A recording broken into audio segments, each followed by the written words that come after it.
बच्चों, मैं उम्मीद करती हूँ कि आपने पुराने लेक्चर्स देखे होंगे और पुराने लेक्चर को देखने के साथ साथ उसको सब्सक्राइब करिए ताकि मुझे समझ में आए कि भाई आप लेक्चर्स को देख रहे हैं और उसका कुछ बेनिफिट उठा रहे हैं। मैं उम्मीद करती हूँ कि ये जो लेक्चर्स हैं इससे आपको एग्ज़ाम में ज़रूर फ़ायदा मिलेगा कि आप 10 मिनट में आपके पूरे चैप्टर्स के जो टॉपिक्स हैं वो रिवाइज़ हो जाएंगे और इसीलिए मैं आपके लिए इतनी मेहनत कर रही हूँ।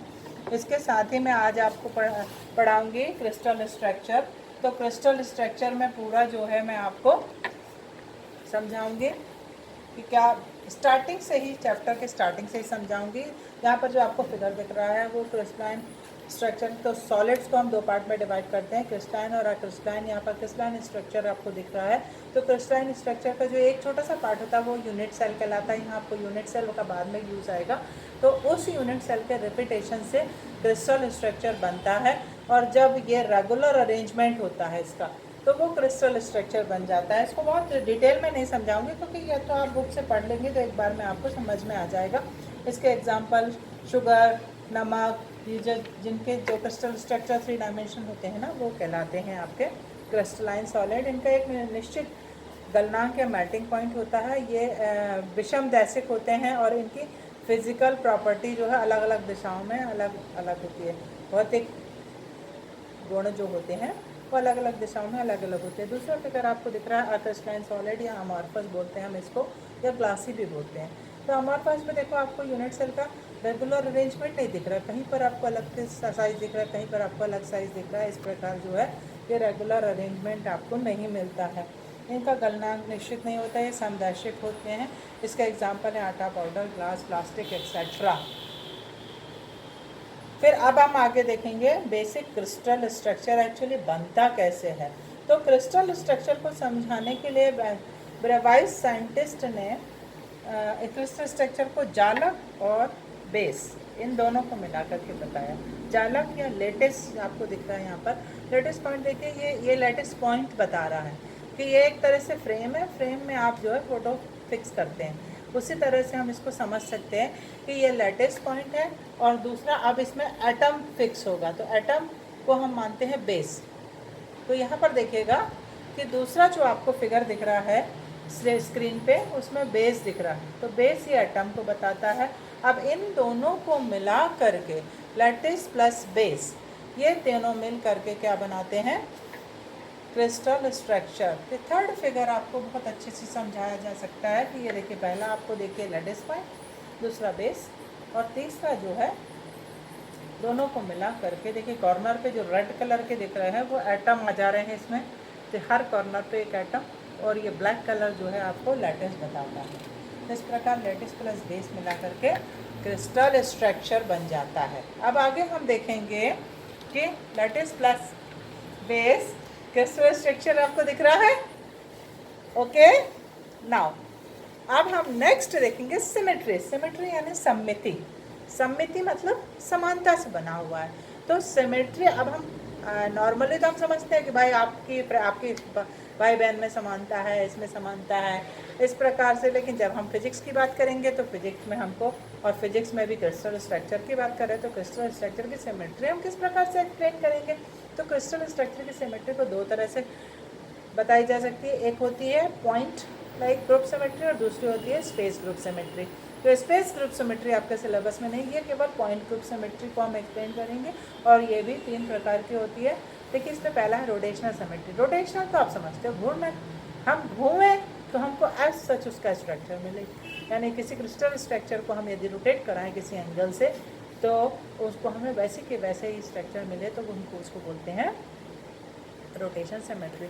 और 5 वो एंगल है जिससे हम रोटेट कराते हैं। तो इस 5 को निकालने का एक फार्मूला होता है 2π/n। n मतलब होता है n कितनी बार हम उसको रोटेट कराते हैं, तो उससे हम एंगल ऑफ 5 भी निकाल सकते हैं। तो ये आपकी रोटेशनल सिमेट्री हो गई।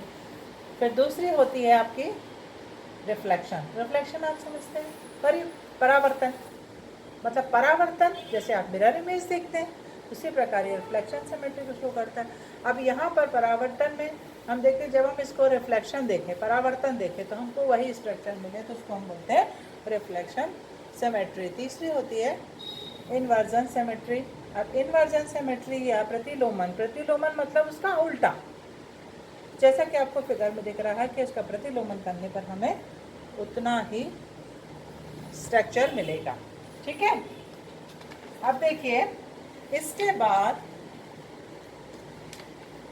हम देखेंगे number of lattice point per unit cell in cubic lattice. अब जो लैटिस है आपने देखा, उसकी जो यूनिट सेल होती है उससे एटम्स कनेक्ट हैं, इससे मिलकर के हमको क्रिस्टल स्ट्रक्चर बन रहा है। अब ये 3 प्रकार की होती है, SCC, BCC, FCC। तो SCC सिंपल क्यूबिक, इनके सबके फिगर मैं आपको दिखाऊंगी। SCC सिंपल क्यूबिक मतलब इसमें कॉर्नर्स पे केवल एटम रहते हैं। BCC में आपको के बॉडी के अंदर। तीसरा FCC में फेस मतलब फलक। पहला है सिंपल क्यूबिक क्रिस्टल। आपको जैसे देखिए कितना अच्छा सुंदर सा फिगर दिख रहा है कि आजकल जो है इलेक्ट्रॉनिक में बहुत अच्छे नेट फैसिलिटी और ये सब होने से बहुत सुंदर सुंदर हम फिगर बना लेते हैं। कलरफुल देखिए कि आपको ब्लू कलर के एटम्स दिख रहे हैं और एक यूनिट दिख रही है। तो ये जो ब्लू कलर के एटम इससे अटैच हैं। तो देखिए आप हर कॉर्नर पे कितने कॉर्नर है, 8 कॉर्नर है, आपको दिख रहा है ना। अब 8 कॉर्नर से एक एक एटम कनेक्ट है, लेकिन ये यूनिट सेल जो है पूरे क्रिस्टल स्ट्रक्चर का एक पार्ट है। अब देखिएगा कि ये पूरा का पूरा एटम इसका हिस्सा नहीं है, इसका हिस्सा केवल होता है 1/8 पोर्शन। बाकी का जो 7/8 पोर्शन वो अलग 7 यूनिट से कनेक्ट रहेगा, तो इसका 1/8 पोर्शन रहेगा। लेकिन चूंकि 8 कॉर्नर्स हैं तो इसलिए सिंपल क्यूबिक क्रिस्टल में कितने एटम्स होंगे भाई इस स्ट्रक्चर में, 8 × 1/8। तो कुल total atom number of atoms कितने होंगे, 1। Okay, clear?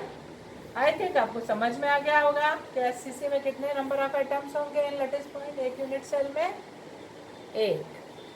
सेकेंड हम देखेंगे FCC मतलब फेस सेंटर्ड क्यूबिक क्रिस्टल, फलक केंद्रीय क्रिस्टल।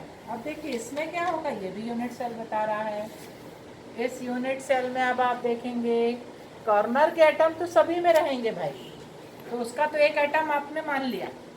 अब FCC है चूंकि है, तो FCC के कारण इसमें क्या होगा, इसकी फलक पे भी होगा। तो जो आपको क्रॉस लाइन में बीच में एटम दिख रहा है ना, वो फलकों में, अब फलकें कितनी होंगी, 6 फलक होंगी। तो 6 फलक, अब इसमें कितना पार्ट भाग लेगा भाई, इसमें पार्ट भाग लेगा 1/2। और कितनी फलक है, 6। तो 6 × 1/2 कितना हुआ भाई, 3। कितना हुआ, 3। और SCC का कितना है, 1। तो total number of atoms 4। Okay, clear? FCC के नंबर ऑफ एटम्स कितने हुए, 4।